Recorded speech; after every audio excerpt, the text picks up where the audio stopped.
मित्रांनो, या कथेतील मेन कॅरेक्टरची नावं चेंज केलेली आहेत. हॉस्पिटलच्या पेशंट वॉर्डमधून बाहेर पडल्यावर तो कॉरिडॉरमध्ये पुढे चालत राहिला. त्याच्या हातात एक प्लेट होती ज्यात सँडविच ठेवले होते आणि दुसऱ्या हातात चहाचा डिस्पोजेबल प्लास्टिकचा कप होता ज्यामध्ये गरम चहा वाफाळत होता. काल रात्री नाईट ड्युटीवर असल्याने भुकेमुळे त्याला वाईट वाटत होते. कॉरिडॉरमध्ये वेगाने चालत तो सेमिनारच्या दिशेने निघाला, जिथे तो आधी सँडविच खाईल आणि मग चहा पिईल आणि नंतर बराच वेळ झोपी जाईल. ही त्याची तेज योजना होती. वेगाने चालत तो सेमिनार हॉल समोर थांबला. पायाला लाथ मारून दरवाजा उघडण्याचा प्रयत्न केला. काचेचा दरवाजा जरा जड होता, त्यामुळे त्याला खूप प्रयत्न करावे लागले आणि शेवटी हळूच दरवाजा उघडला. मग त्याने बळजबरीने आपल्या कोपराने दरवाजा आतून उघडला आणि स्वतःच्या ध्यानात आत शिरला. सकाळचे 7 वाजले होते आणि सूर्यप्रकाश खोलीत गाळत होता, पण त्याच प्रकाशाच्या मध्यभागी त्याला जमिनीवर काहीतरी दिसले, ज्यामुळे त्याचा चहाचा कप जमिनीवर जोरात कोसळला आणि त्याचा चहा पांढऱ्या फरशीवर सांडला. त्याचे तोंड आणि डोळे इतके उघडे होते की जणू तो ते दृश्य पाहत होता. त्यावर काय प्रतिक्रिया द्यावी हे समजत नव्हते आणि मग सँडविचची प्लेटही जमिनीवर पडली. गरमागरम सँडविच आणि चहा त्यामध्ये जाण्यापूर्वी जमिनीवर साचले होते आणि आरामात बसून नाश्ता करायचा आणि मग झोपी जायचा त्याने बेत आखला होता. अचानक तो बाहेर धावला. त्याने जड काचेचे दार उघडले आणि बाहेर पळू लागला. त्याच्या चेहऱ्यावर वारा वाहत होता, जणू त्याला समोर यमदूत दिसला. पण दिसणारे दृश्य कदाचित त्याहूनही भयावह आणि हृदय पिळवटून टाकणारे होते, कारण अंगणाच्या मध्यभागी त्यांच्या ज्येष्ठ डॉक्टर प्रीतीचा मृतदेह लाल रंगात बुडून पडलेला होता आणि प्रथम दर्शनी ते पाहून डॉक्टरांना विश्वास बसणे कठीण होते की ती जिवंत होती. तिच्या आत्म्याने तिचे शरीर सोडले होते आणि तिच्यावर किती क्रूरता केली गेली होती. तिच्या चेहऱ्यावरील भुसभुशीत जखमा ओरडून हे सांगत होत्या. तो पेशंट वॉर्डमध्ये धावत होता, कारण एवढा मोठा धक्का आणि एवढी मोठी बातमी एकट्याने हाताळणे त्याच्यासाठी शक्य नव्हते. त्याला त्याच्या सहकारी डॉक्टरांना आणि त्याच्या जिवलग मैत्रिणीला काय घडले याबद्दल त्याला त्याच्या सहकाऱ्यांना सावध करावे लागले. त्याच कॉरिडॉरमध्ये मागे सरकत आणि त्या सेमिनारमध्ये परत जड काचेच्या दरवाजासमोर उभे राहत आणि काचेच्या पलीकडचे दृश्य पाहत त्या लाल रंगाच्या शरीरासह जमिनीवर पडलेला चहाचा डिस्पोजेबल कप आणि त्यातून निघणारा चहा त्या रंगाच्या आत मिसळला होता आणि थोड्या अंतरावर जमिनीवर पडलेले सँडविच.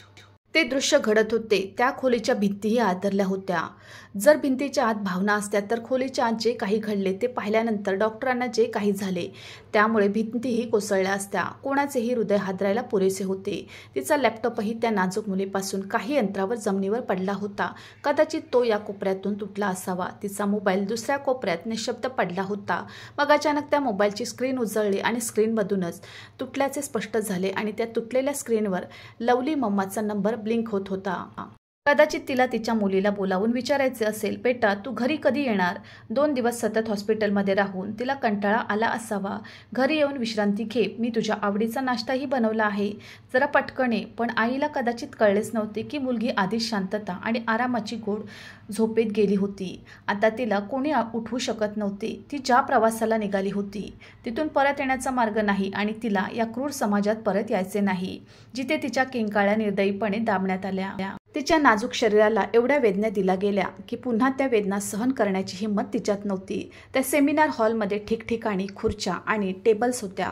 खुर्चीखाली काहीतरी पडलेले होते. कदाचित खुर्चीच्या पायाभोवती निळ्या रंगाची तार गुंडाळलेली एक असावी. त्या घोटाळ्यात चमकणारे एक नाव होते, डॉक्टर प्रीतीराज, वय 25 वर्ष. त्या घोटाळ्याच्या खाली आणखी काही लिहिले होते, ज्यावर लाल डाग होता.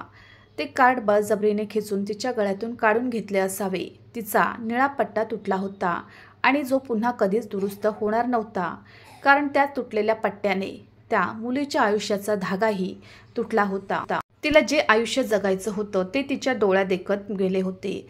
ज्या स्वप्नांसाठी तिने रात्रंदिवस मेहनत केली होती आणि ती स्वप्ने सत्यात उतरल्यावर तिच्या डोळ्यांना ते पाहण्याची क्षमता राहिली नाही. ज्या डोळ्यांमध्ये समर्पण, तळमळ आणि जीवनाचे सौंदर्य पाहण्याचा अधिकार होता, जे आता तिच्यापासून हिरावून घेतले गेले होते. JK हॉस्पिटल आणि कॉलेजच्या पांढऱ्या संगमरवरी कॉरिडॉरवर ती मुलगी काळ्या टाचाने पांढरा कोट घातलेली आणि खांद्यावर पिशवी घेऊन ओठावर हसू घेऊन फिरत होती. त्या हॉस्पिटलची पाहणी करत होती. तिच्यासाठी एक रुग्णालय पण तिच्या स्वप्नाचे मूर्त स्वरूप होते आणि सुमारे 3 वर्षापूर्वी तिने या महाविद्यालयात आणि या रुग्णालयात एक विद्यार्थी म्हणून प्रवेश घेतला होता आणि तिचे स्वप्न होते की ती एक दिवस या रुग्णालयात जाईल आणि आज ती डॉक्टर म्हणून काम करेल. स्वप्न शेवटी पूर्ण झाले. तिचा आनंद एवढा होता की तिला आवरता येत नव्हता. तिला असे वाटले की जणू तिने संपूर्ण जग जिंकले आहे आणि हा विजय साजरा करण्याचा आज तिचा पहिला दिवस होता. ती पटकन कॉरिडॉरमधून सेमिनार हॉलच्या दिशेने चालली होती, जिथे तिचे इतर सहकारी डॉक्टरही तिच्या येण्याची वाट पाहत होते. ती सेमिनार हॉल समोर येताच अचानक तिचा फोन वाजला. तिने तिच्या पांढऱ्या कोटच्या खिशातून काळा फोन काढला. हॉटेलमध्ये सगळे हसत होते आणि स्क्रीनकडे न बघताही फोन कोणाचा आहे हे तिला माहीत होते.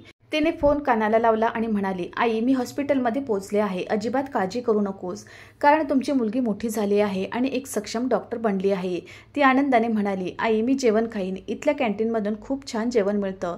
अजिबात त्रास घेऊ नकोस आणि मला पण त्रास देऊ नकोस. आता मी निघते, बाय. तिने पटकन मोबाईल परत पांढऱ्या कोटात ठेवला आणि सेमिनार हॉलचा दरवाजा उघडून आत शिरली.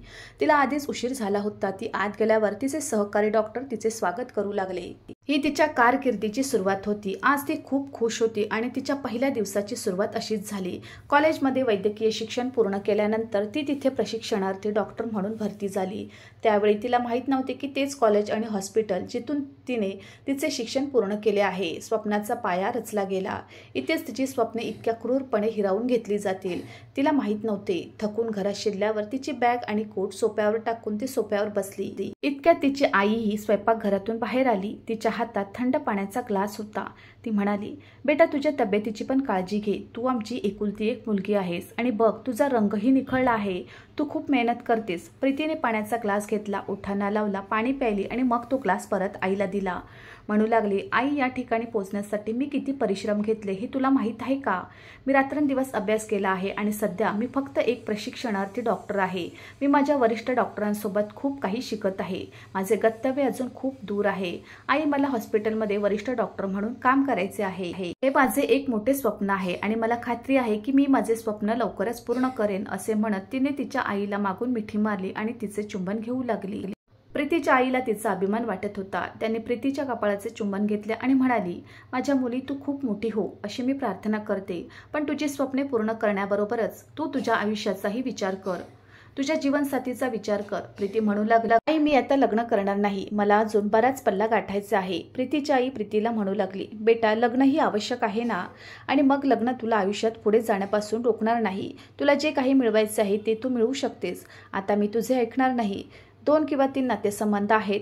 माझ्या मते त्यापैकी एक निवड, जेणेकरून मी हे प्रकरण पुढे नेऊ शकेन. माझी मुलगी खूप सुंदर आणि सक्षम आहे. मी माझ्या मुलीसाठी राजकुमार शोधून काढेन.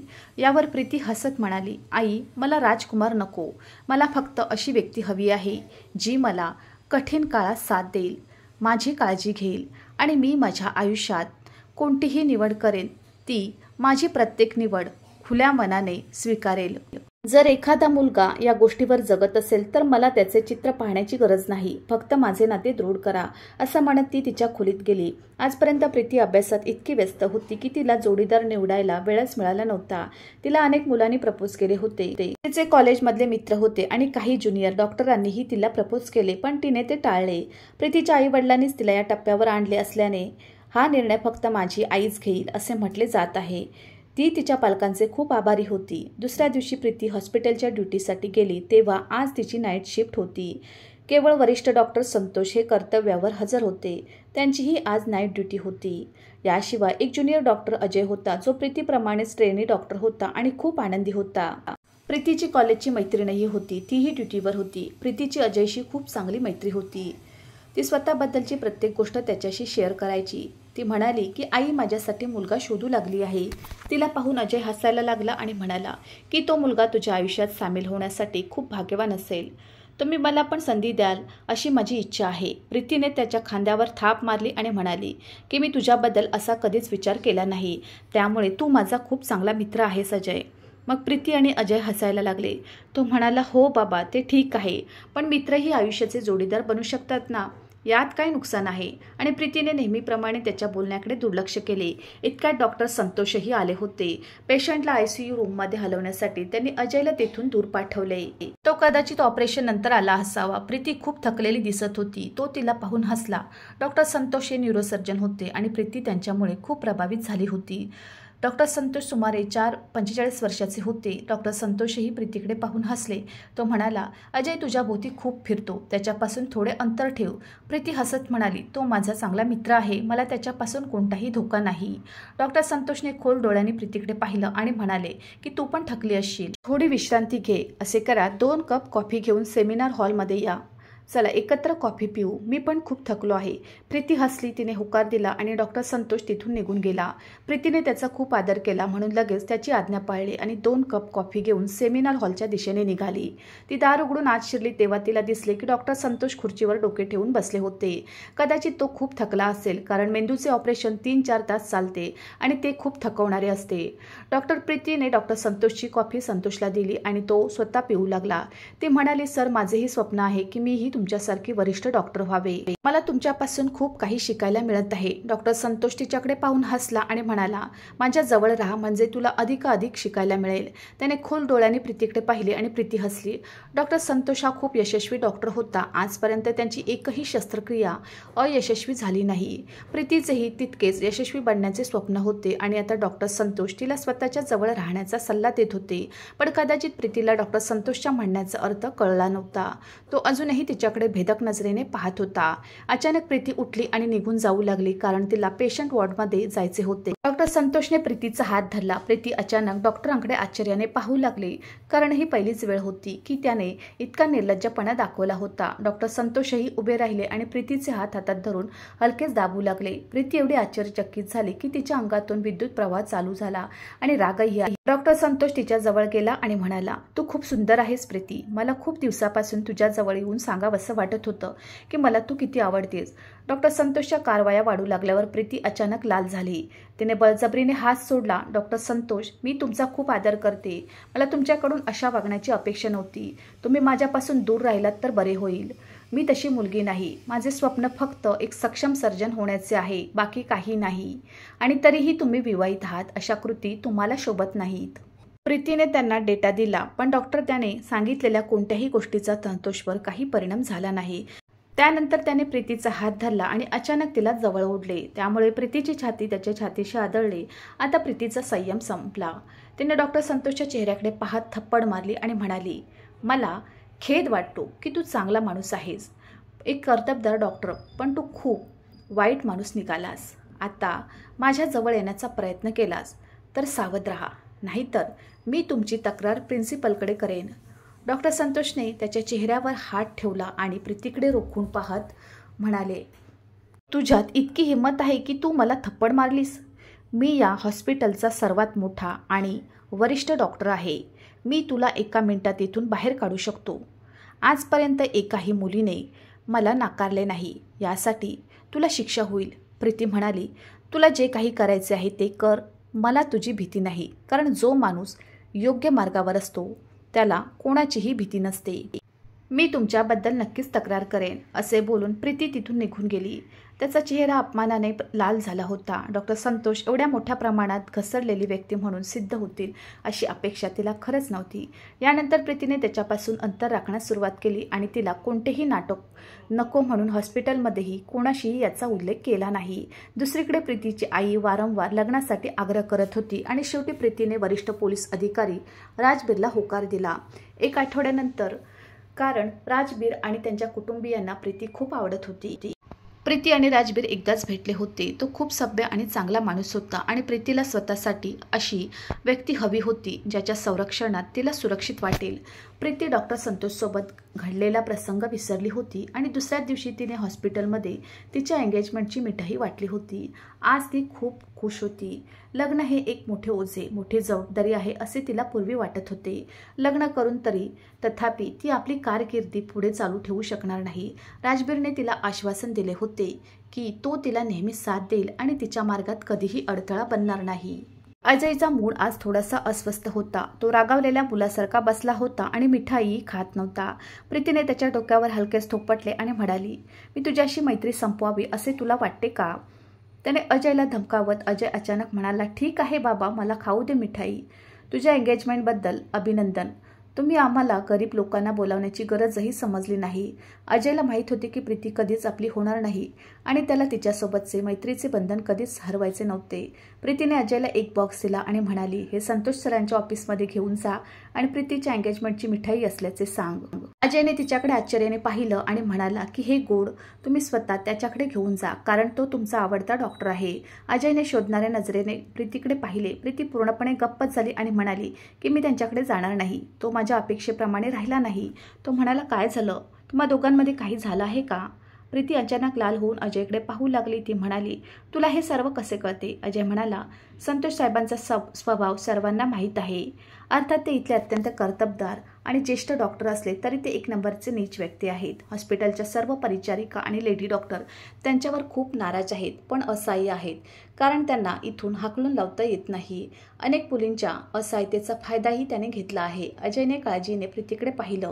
प्रीती म्हणाली, अरे नाही, असं काही नाही. मी तशी परिस्थिती येऊ दिली नाही आणि आता माझी एंगेजमेंट झाली आहे आणि लवकरच लग्न करणार आहे, त्यामुळेच मला त्याची भीती वाटत नाही.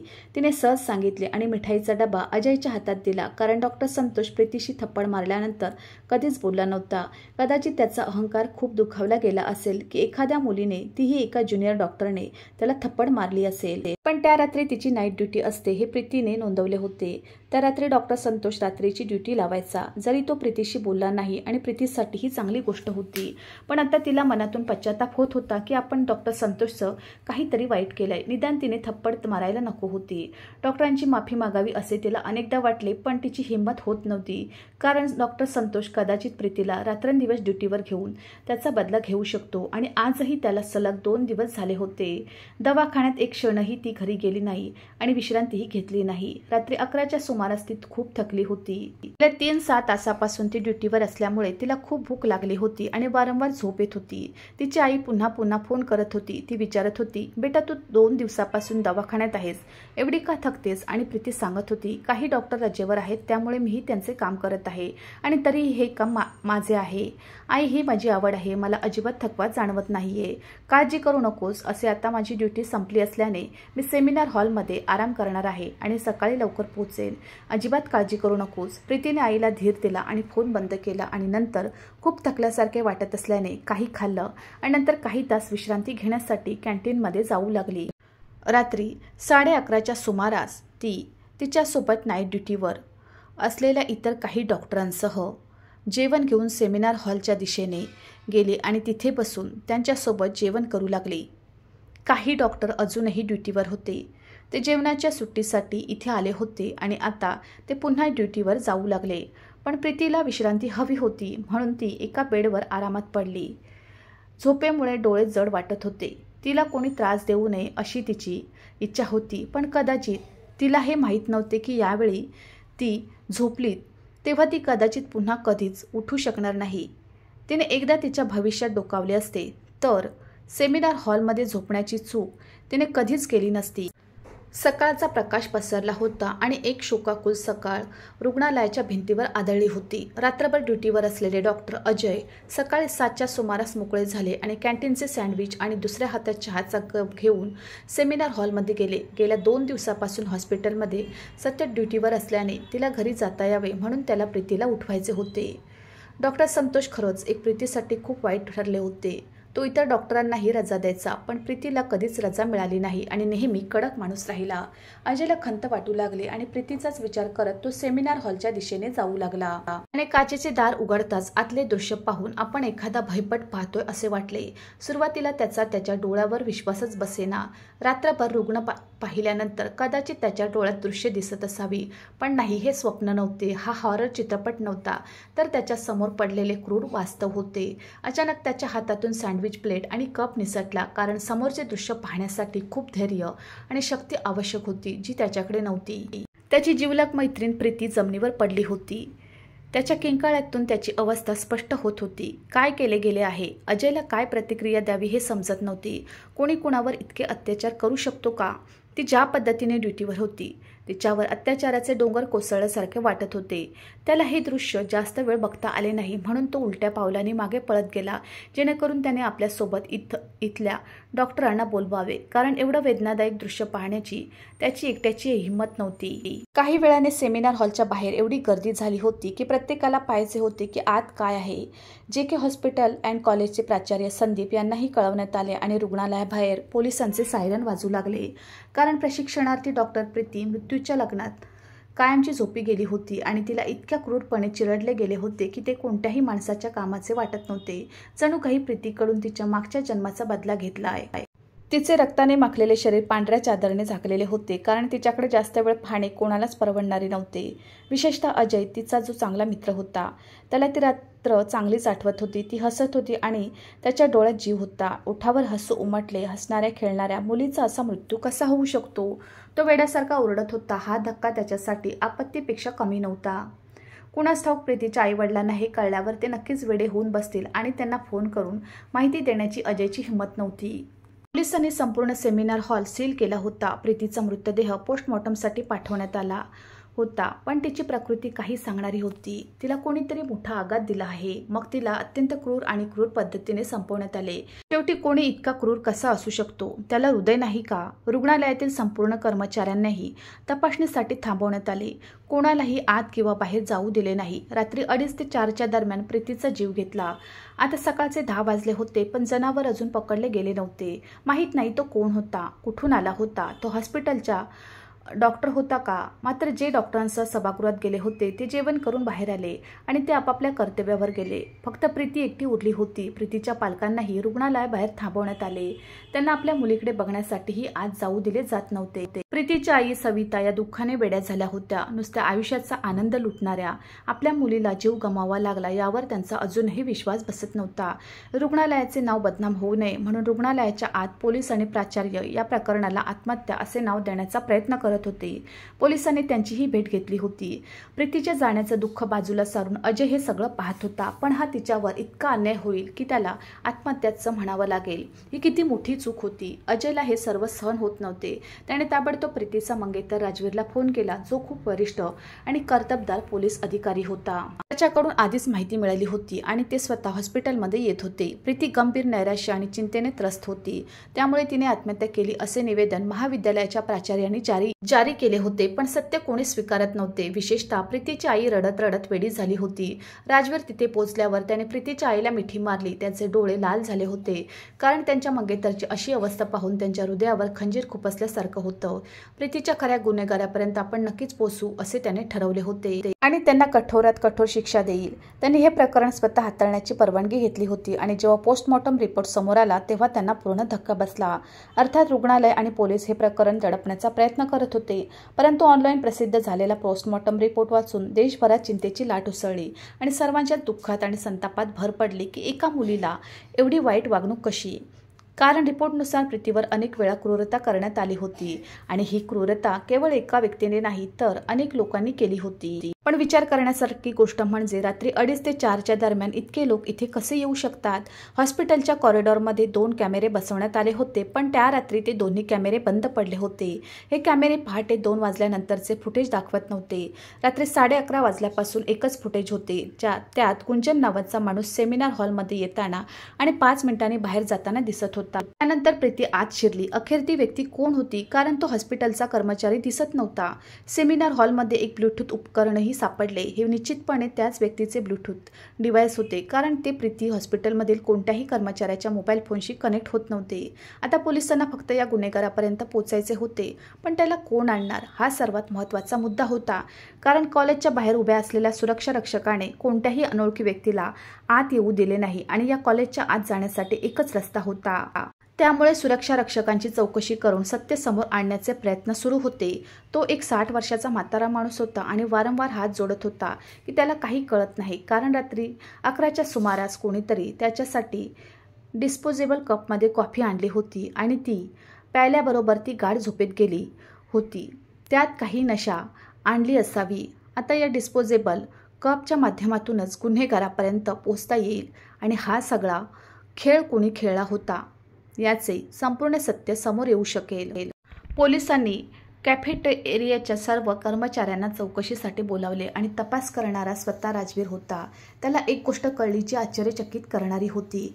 कारण एरियामध्ये काम करणाऱ्या एका वेटरने सांगितले की रात्री 11 वाजण्याच्या सुमारास वरिष्ठ डॉक्टर संतोष यांनी माझ्या ट्रेमधून एक कप नेला होता. तो म्हणाला की मला एक ऑपरेशन करायचे आहे आणि त्यासाठी मला कॉफीची गरज आहे.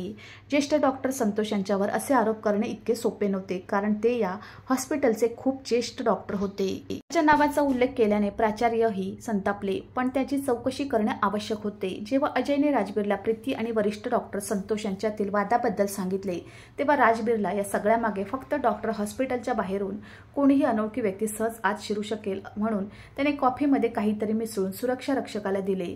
डॉक्टर संतोष खूप हुशार निघाले, कारण तो रात्रभर 2 ऑपरेशनमध्ये व्यस्त राहिला, जेणेकरून कोणालाही त्याच्यावर संशय येऊ नये. पण सर्व संशय त्याच्यावरच होता आणि सर्व पुरावे त्याच्याकडेच बोट दाखवत होते की प्रीतीवर अत्याचार करणारा तोच होता. कदाचित त्याने आपल्या थप्पडचा बदला घेतला असेल, पण तो इतका क्रूर असू शकतो याची कुणालाही कल्पना नव्हती.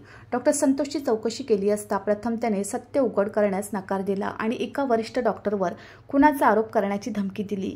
मी रात्रभर ऑपरेशनमध्ये व्यस्त होतो. तुझ्याकडे पुरावे आहेत की मी ऑपरेशन रूममधून बाहेर आलो नाही आणि मी प्रीतीला काही केले नाही. पण राजबीर म्हणाला की तू तिला काही केले नाहीस, पण तूच आहेस ज्याने चुकीचे करायला लावले. राजबीरने हे सांगताच त्याच्या अटकेचे वॉरंट जारी केले. अटक वॉरंट काढावे लागले, कारण रुग्णालयाबाहेर लोकांची चांगलीच खळबळ उडाली होती. प्रीतीला न्याय मिळवून द्या, अन्यथा रुग्णालयाची विटांनी वीट पाडू. कॉलेजच्या प्राचार्यांनाही राजीनामा द्यावा लागला आणि त्यामुळे डॉक्टर संतोषला अटक करून त्याचा रिमांडही घेण्यात आला. काही तासातच त्याने संपूर्ण सत्य उघड केले आणि सत्य इतके हृदय पिळवटून टाकणारे होते की ज्याने कोणी ते ऐकले त्याचे हृदय थांबेल. तो इतका क्रूर कसा असू शकतो? प्रीतीची थप्पड म्हणजे त्याच्या अहंकाराला खूप मोठा आघात होता. प्रीती दुसऱ्या कोणाची तरी आहे हेही त्याला कळून चुकले होते. त्यामुळेच तिला पूर्णपणे नष्ट करायचे होते. जॅकी नावाच्या व्यक्तीला काही पैसे देऊन तो हॉस्पिटलमध्ये पोहोचला. तो गुन्हेगारी रेकॉर्ड असलेला एक मध्यमवयीन माणूस होता. संतोषने प्रीतीला धडा शिकवण्यासाठी इजा करण्याचा अट रचला, पण तिला ठार मारण्याचा आदेश दिला नाही. तो फक्त प्रीतीला त्रास देण्यासाठी म्हणाला. पण जॅकी नावाच्या माणसाने काही ड्रग्ज व्यसनी आणि गुन्हेगार मित्रही आणले होते, जेणेकरून त्यांनाही या घाणेरड्या कामात सहभागी करून घेता येईल. त्या सर्वांनी मद्यधुंद अवस्थेत एका अशक्त मुलीवर वार केले. त्याने तिच्याशी घृणास्पद गोष्टी केल्या. प्रीतीने याला विरोध केल्यावर त्याने तिच्या शरीराची हाडंही तोडली. हा अत्याचार सहन न झाल्याने प्रीतीला आपला जीव गमवावा लागला. गुन्हेगारांना पकडल्यावर जॅकीच्या मोबाईलला ब्लूटूथ उपकरण जोडण्यात आले आणि त्याच्या मित्रांनाही अटक करण्यात आली. प्रीतीचा छळ करून तिच्यावर अत्याचार केल्याप्रकरणी डॉक्टर संतोषलाही निलंबित करून कठोरात कठोर शिक्षा सुनावण्यात आली होती. त्याची कारकीर्द पूर्णपणे उद्ध्वस्त झाली आणि त्याचा अहंकार उद्ध्वस्त झाला. राजबीरचे मन जळत होते. त्याला डॉक्टर संतोषला स्वतःच्या हाताने मारायचे होते. आपल्या प्रिय मंगेतरची इतक्या क्रूरपणे हत्या केल्याबद्दल राजबीरचे हृदय अंगाऱ्यासारखे जळत होते, कारण पुढच्या महिन्यात त्याचे आणि प्रीतीचे लग्न होणार होते. त्याने प्रीतीला आपल्या आयुष्याची अनेक स्वप्ने सजवली होती, पण आता जणू कोणीतरी खंजीर खुपसून त्याचे हृदय रक्ताळले होते. डॉक्टर संतोषला ते कोणत्याही किमतीत माफ करणार नव्हते. मात्र संतोष आणि इतर गुन्हेगारांना शिक्षा मिळाल्याने त्यांच्या मनातील वेदना, प्रीतीच्या आईचे अश्रू आणि तिचे वेडेपण संपू शकले नाही. पण निदान असे घडले असते की भविष्यात प्रीतीसारख्या निष्पाप मुलींना अशा रानटीपणापासून वाचवता येईल, कारण गुन्हेगारांना शिक्षा करून मेलेले परत येऊ शकत नाहीत, पण अनेक गुन्हे आणि लोकांचे दुःख नक्कीच थांबू शकतात. मित्रांनो, अशा लोकांना काय शिक्षा असावी असे तुम्हाला वाटते? कृपया कमेंट बॉक्समध्ये लिहा. मित्रांनो, मला आशा आहे की तुम्हाला आमची कथा आवडली असेल. कथा आवडली असेल तर व्हिडिओला लाईक करा. चॅनलवर नवीन असाल तर चॅनलला सबस्क्राईब करा. आणि हो, नोटिफिकेशन बटन दाबा, जेणेकरून तुम्हाला पुढील अपडेट्स सर्वात आधी मिळतील. तुमचा मौल्यवान वेळ कथा ऐकण्यासाठी दिल्याबद्दल धन्यवाद. पुन्हा भेटू अशाच एका नवीन कथेसोबत.